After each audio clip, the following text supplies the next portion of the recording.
Hi, Algebra 2 class. Welcome back for Lesson 18. Lesson 18 is dealing with proportions and ratios. Sorry about that. Ratio word problems, proportions, and similar triangles, which are proportional. Maybe one zoomed to be larger or zoomed down to be smaller. Here's an example. Ratios are always written as fractions in order to solve the equation. So remember, fractions are your friend in algebra.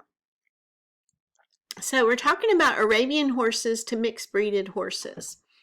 The ratio of Arabians to mixed breeds in a herd was 2 to 17. So that's my first scenario or example. So my first proportion was 2 to 17. That's how I write my ratio.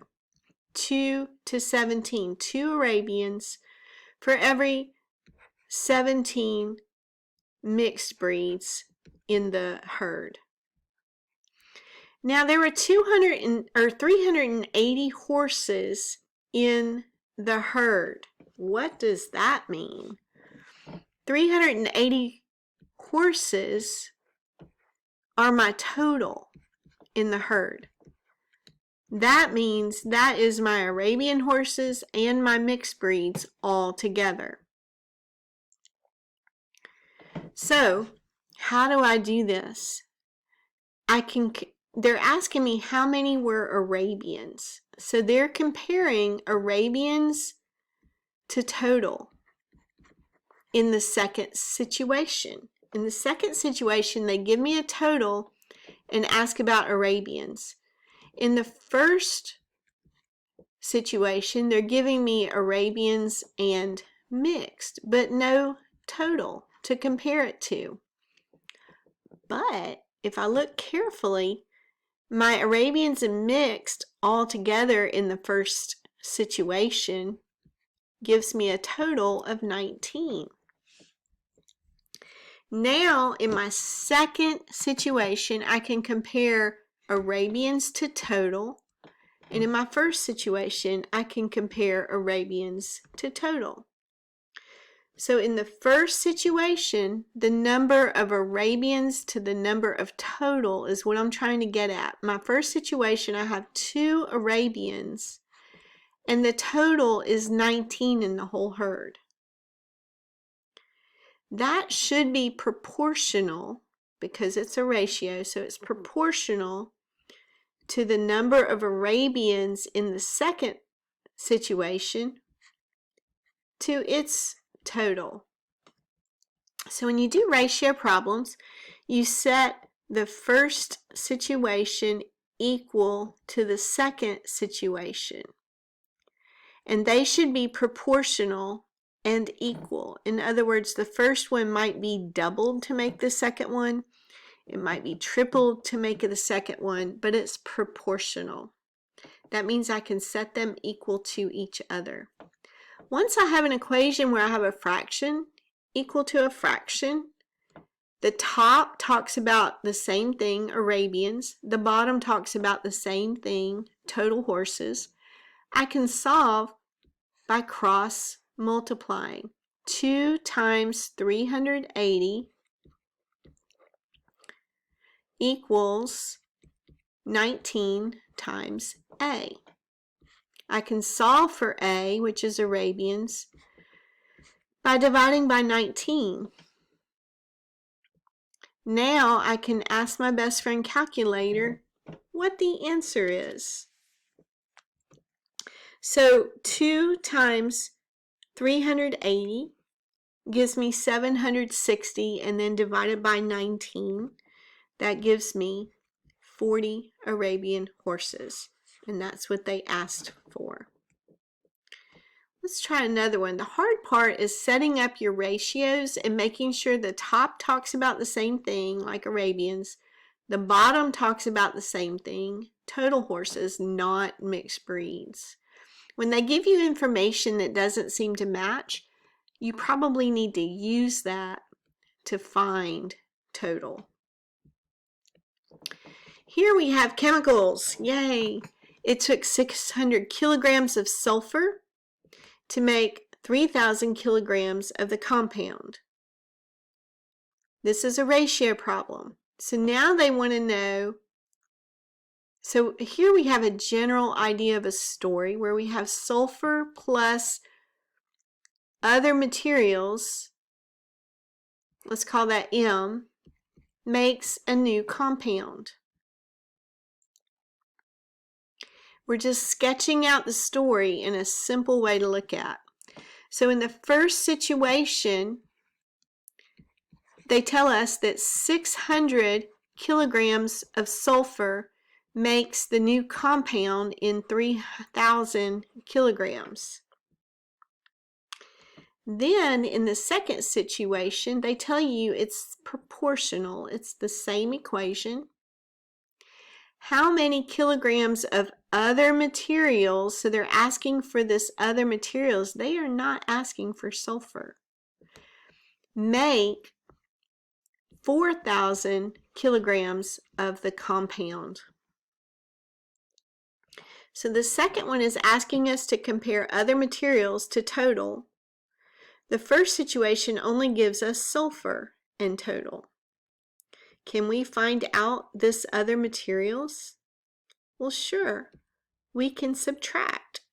So in this first scenario, 3,000 minus this 600, right, gives us M. M must be this other 2,400 kilograms in the first scenario. In the second scenario, they're asking us materials compared to total. The first one gave us sulfur compared to total, but we found materials, so now we have materials in total. It's time to make our ratio equation. The first scenario, we're going to write other materials compared to total. The first scenario says that we have 2,400 kilograms for every 3,000 total. The second one tells us that we have an unknown M for every 4,000 total. Now it's time to solve. We have a fraction equal to a fraction.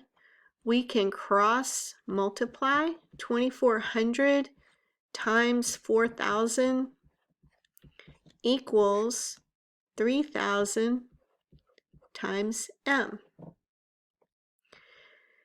And we can divide by 3,000, divide by 3,000, and use our calculator. We can cross out zeros here, but in the end, M is going to equal 2,400 times 4,000 divided by 3,000.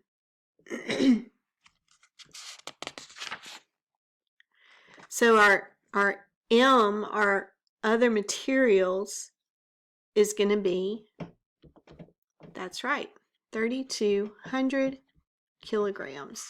And that's what they asked us for, other materials. These ratio problems are a pattern. If you learn the pattern, you can set it up correctly every time. We can also use ratio patterns to solve proportional pictures or triangles. If triangles are similar, they're proportional. It's sort of like your camera on your phone. You can zoom in or zoom out. If you zoom out, it's like a negative zoom. And so it's like maybe half the size or maybe a third of the size. And if you zoom out, maybe it's double or times 10 the size. So we're looking for proportions or ratios. There's two ways you can work this. We need to find X and we need to find Y. So we're going to have to do this with two different equations. The thing that we know that these are similar triangles because all of their angles are the same measurement. And so if all three angles are congruent to all three angles, then we know that they are similar triangles. This is that wavy line that means congruent over the equals. The sides that we know how to compare are 4 and 3. We know their values. Here we have y, but we can compare it to 7, but we don't know what y is. And we can compare 5 to x, but we don't know what x is. So both equations need to use the 3 and the 4 in them because those are both known. So we can compare large to small, going from left to right. So we can say the larger triangle over the smaller triangle every time. Remember, it's a pattern. We're going to set up ratios. So we go left to right. 4 is to 3 as, that means that the proportions are going to be equal, as 7 is to, now which side is 7 related to? It's related to this y. All of my angles are in the same position, so y is the side that relates to 7. Now we can also do another equation where 5 relates to x and have x in our equation. We use 4 and 3 first because we know those values. 4 is to 3 as, now I need to start on the left again, 5 is to x because 5 and x are related. They are similar. These are two completely different equations. You have to solve them separately. Cross multiply. 4y equals 3 times 7. Divide by 4. Woo. And y equals 21/4. Sorry, that's so tiny. Y equals 21/4. Now we can cross multiply our x equation and get 4x equals 3 times y. Divide by 4, and x equals 15/4. So now we know that x is 15/4. Those would have been hard values to get any other way than setting up a ratio equation. I like using the ratio method because it works the same every time. I'm going to show you quickly how the book works it using the scale factor method. I want you to watch how we work this, but then you can choose whether to use scale factor or ratio. We're comparing left to right. It looks like it zooms down, so maybe the right triangle is maybe a half or 2/3 the size of the larger triangle. We want to find a scale factor, In other words, is the scale half the size or double the size? We want to find out what the scale is going from the left larger to the right smaller triangle. We take the side that we know and begin there. So we know the 4 and we know the 3. And what I want to find is 4 times something equals 3. I want to know what I multiply times the left. What do I multiply times the left to get the right every time? That'll tell me my zoom value or my scale factor. So we say 4 times the scale factor from left to right equals 3. I can solve for my scale factor, and it looks like my scale factor from left to right, larger to smaller, is 3/4. Now I can use that scale factor to solve anything going from the larger to the smaller triangle. So any side on the left times my scale factor gives me that side on the right. So I can say 7 times the scale factor gives me y, and I can say 5 times my scale factor gives me x. And when I multiply 7 times 3 over 4, 7 is really 7 over